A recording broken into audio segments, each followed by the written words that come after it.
Nana karaynen sözüm olup divaynen özür getir Hüseyin'ü ben yaman gülümdi aynen Alimizde sigarım oğlanım ben o derde takat edemirem ölü ben sigarim utanır yüzüm gaydim kıyamet edemirem gaydim kıyamet edemirem dedi nenen gönlü Allah özün teşbihli anasına bak dedi nene ayyası xar olan nene yaman güne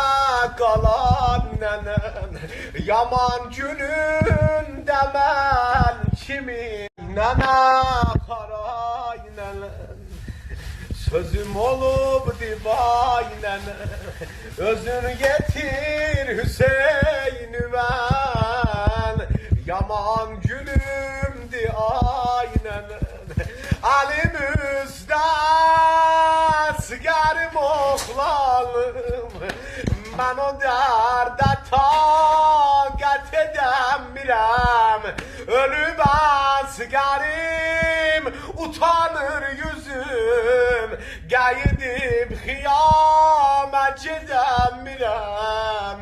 gaydim kıyamet edemirem dedi nenen gönlü Allah özün teşbihli anasına bak dedi nene ayyası xar olan nene